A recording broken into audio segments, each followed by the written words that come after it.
jërë ngeen jëf yéen ñi safoo site internet bi di Buzz Actu 221 ñu neen leen bu baax jaajëfal leen ci kóolu tege sopp bi ak topp bi nga xamante ne rek yi nag ñu koy topp bu leen fàttee abonné di bës cloche de notification yi ngir mën a am yeneen i info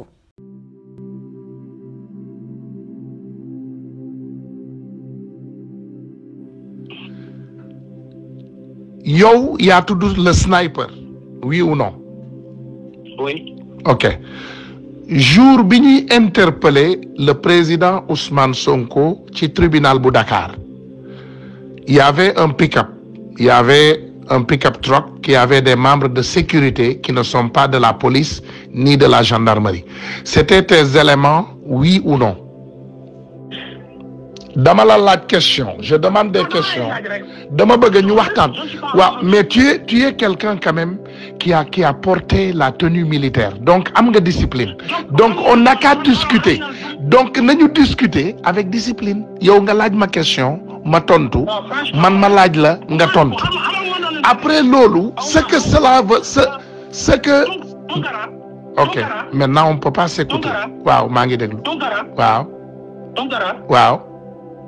su ma amutoon éducation da nga ma doon woo rek boo ma waxee yow la rek ma daggal la saaga mais loolu. mais boo defee loolu daf lay gën a aggraver situation bi loolu naka lay régler sa problème. man solo ma te Tounkara du yow yaa ma war a lijjanti sama. Ah mais ñun ñoo ko mën a lijjanti de en tout cas ñun ñoo ko mën a lijjanti parce que ñun ñoo nekk Sénégal waaw ñun ñoo mën a lijjanti sa problème parce que aujourd'hui je peux t'assurer que boo setalul sa bopp je peux t'assurer que boo setalul sa bopp.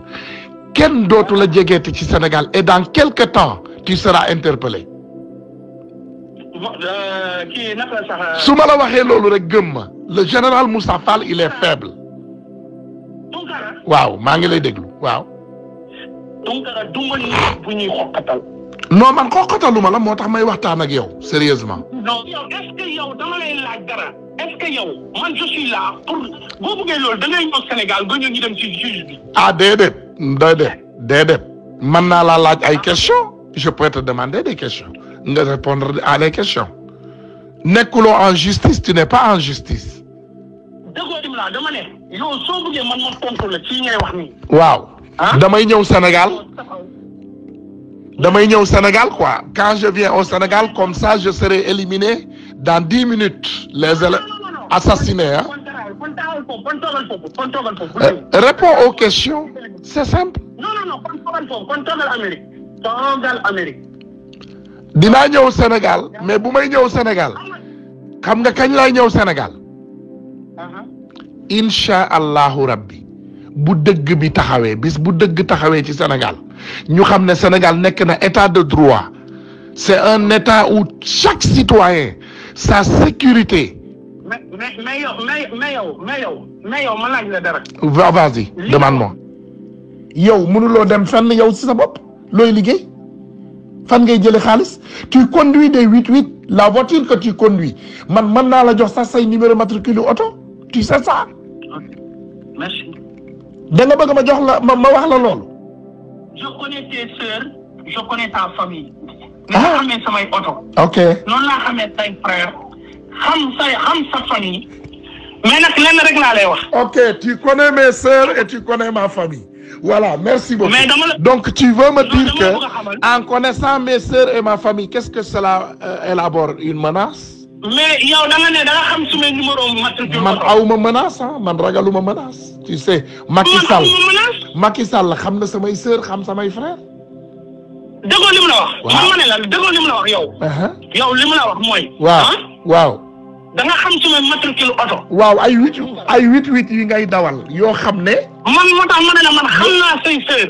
waaw léegi samay sœur nu ñu tudd man xam naa sa oto yow samay sœur nu ñu tudd. non man du ma toog fii di le débat n'est pas. oh donc yow xam ne samay sœur xam samay frère. waaw xaw ma woon loolu. waaw léegi yow un simple officier yow fan nga jaar ba xam loolu. Tounkara. un simple officier de l'armée noo def ba xam sama sœur xam sama yaay xam samay sœur. Tounkara. dama lay laaj naka nga def. Tounkara. waaw Tounkara. vas-y. Tounkara. waaw. le débat c'est pas le problème de tes sœurs qui ne font rien et qui n'ont rien fait, ta mère qui n'a rien fait, tes parents qui n'ont rien fait. Tu sais ce qu'il en est. léegi lan moo tax kon nga indi leen ci débat bi man newuma la xam naa sa jabar newuma la xam naa say frère non man waxuma la xam naa say frère waxuma la xam naa say sœur et je ne m'occupe pas de ta famille parce que ta famille ils n'ont rien à foutre avec ce que tu fais parce que wax naa la nee naa la tes amis t'ont déjà dit de t'éloigner de ces malfaiteurs donc man sa jabar bokkul ci samay problème say doom bokkul ci samay problème pourquoi maintenant tu me dis tu connais ma mère tu connais mes sœurs et tu connais mes frères pourquoi mais je les connais. Tu les connais? Oui. C'est pas vrai. Tu connais donc mes numéros matricules de mes véhicules? Oui. Je connais. Donne-moi ça. Ah non, mais tu roules dans tes voitures. Mais toi, tu dois savoir que je les ai. Nous n'avons pas ce numéro de téléphone. Qui? Naka la def ba am ce numéro de téléphone?